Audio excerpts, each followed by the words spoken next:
Hello friends, ഇന്നത്തെ special ഒരു ചട്ടി ബീഫ് എങ്ങനെയാണ് വയ്ക്കുക, അത് കിഴിയാക്കിയിട്ട് എങ്ങനെ വയ്ക്കാമെന്ന് നോക്കാം. ഒരു സ്പെഷ്യലാണിത്. അപ്പോൾ നിങ്ങളെല്ലാവരും ഒന്ന് ട്രൈ ചെയ്യണം. ഇതിലേക്ക് ആവശ്യമായിട്ട് ഫ്രൈ പാൻ എടുക്കുക, ഉണക്കമല്ലി, വറ്റൽമുളക്, പട്ട, ഗ്രാമ്പു, ഏലക്ക, പെരിഞ്ചീരകം ഇവയെല്ലാം ചൂടാക്കി പൊടിച്ച് മാറ്റി വയ്ക്കുക. ഇത് കുക്കറിൽ 3/4 കിലോ ബീഫ് ഉപ്പും മഞ്ഞളും കുരുമുളക് പൊടി ഇട്ട് തേങ്ങാക്കൊത്തും ഇട്ട് ഞാൻ വേവിച്ച് മാറ്റി വെച്ചിട്ടുണ്ട്. എന്നിട്ട് മൺചട്ടി എടുക്കുക, 2 സവോള, ഇഞ്ചി, പച്ചമുളക്, വെളുത്തുള്ളി, ജിഞ്ചർ ഗാർലിക് പേസ്റ്റ്, അതുപോലെ നമ്മൾ കറിവേപ്പില, ഒഴിച്ചുകൂടാനാവാത്ത നമ്മുടെ കറിവേപ്പില, ഇതെല്ലാം നന്നായി വഴറ്റി ഗോൾഡൻ ബ്രൗൺ നിറമാകുന്നതുവരെ നമ്മളിതുപോലെ വഴറ്റിയെടുക്കുക. 2.5 ടീസ്പൂൺ മല്ലിപ്പൊടി. ഇത് നന്നായി വഴന്നു വന്നതിന് ശേഷം നമ്മൾ വേറെ കാശ്മീരി പൊടി ഒന്നും ചേർക്കണില്ല. നമ്മുടെ സ്വന്തം കൈകൊണ്ട് തന്നെ പൊടിച്ച നമ്മുടെ ആ മസാല അതിലേക്ക് അങ്ങോട്ട് ചേർക്കും. എന്നിട്ട് നമ്മുടെ തിളച്ച് വെച്ച നമ്മുടെ കുക്കറിലടിച്ച് വെച്ച നമ്മുടെ ബീഫുണ്ടല്ലോ, ഇതിലേക്ക് ഈ ചട്ടിയിലേക്ക് നമ്മൾ പകർത്തുക. എന്നിട്ട് നന്നായിട്ട് തിളയ്ക്കാൻ അനുവദിക്കുക. എന്നിട്ടിത് തിള വരുമ്പോൾ ഇതിലേക്ക് 2 തണ്ട് ഫ്രഷ് കറിവേപ്പില അങ്ങോട്ട് ഇടുക. പിന്നെ നമ്മുടെ വാഴയില മേലോട്ട് അങ്ങനെ വാട്ടിയിട്ട് ഇത് ചട്ടിയുടെ മീതെ അങ്ങനെ കമഴ്ത്തി വയ്ക്കുക.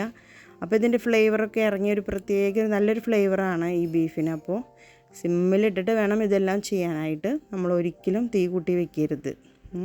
ഫ്ലെയിം എപ്പോഴും ചെറുതായിട്ട് വേണം ചെയ്യാനായിട്ട്. എന്നിട്ട് നന്നായിട്ട് എണ്ണയൊക്കെ തെളിഞ്ഞു വന്നത് കണ്ടോ. അപ്പോൾ ഇതുപോലെ നമ്മൾ എണ്ണ നന്നായി തിളച്ച് വരുമ്പോൾ അപ്പോൾ നമ്മൾ നന്നായിട്ട് തവി കൊണ്ട് ഇതുപോലെ അടിപിടിക്കാതെ നന്നായി ഇളക്കി കൊടുക്കുക.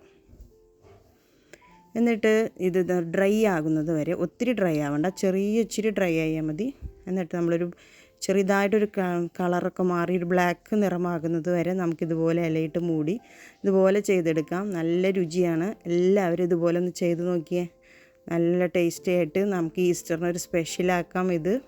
എന്നിട്ട് ഈ മൺചട്ടിയിലാകുമ്പോൾ ഒരു പ്രത്യേക ഫ്ലേവറായിരിക്കും ഈ ബീഫിന്. അപ്പോൾ ചുമ്മാ പറയണതല്ല. അപ്പോൾ എല്ലാവരും ഒന്ന് ട്രൈ ചെയ്യുക. എന്നിട്ട് നമ്മളൊരു ചെറിയ വാഴയില കഷ്ണം വാട്ടിയെടുക്കുക. അതിൻ്റെ സെൻറ്ററിലേക്ക് എന്ത് ചെയ്യണം, നമ്മളിതുപോലെ ബീഫ് ഇങ്ങനെ കോരിയിടുക, ചൂടോടുള്ള ബീഫ്. എന്നിട്ട് നമ്മൾ ഈ വാഴയിലയുടെ നാര് കൊണ്ട് തന്നെ നമുക്കിതുപോലെ കിഴികെട്ടി നമുക്ക് അലങ്കരിച്ച് നമുക്കിതുപോലെ കിഴികെട്ടി വയ്ക്കാം. എന്നിട്ട് നമുക്ക് സെർവ് ചെയ്യാം. നല്ല ഗസ്റ്റൊക്കെ വന്നു കഴിഞ്ഞാൽ നമുക്കിതുപോലെ സെർവ് ചെയ്ത് നമ്മളിതുപോലെ ചെയ്ത് കഴിഞ്ഞാൽ ഒരു പ്രത്യേക ഫ്ലേവറായിരിക്കും. നല്ല രുചിയാണ്. അപ്പോൾ ഇതുപോലെ നിങ്ങളെല്ലാവരും ഒന്ന് ട്രൈ ചെയ്യാം. ഇതുപോലെ ഫിഷ് കറി ചെയ്താലും നല്ല ടേസ്റ്റാണ്. എന്നിട്ട് നമ്മൾ 5 മിനിറ്റ് കഴിഞ്ഞ് നമ്മളിതൊന്ന് തുറക്കാം.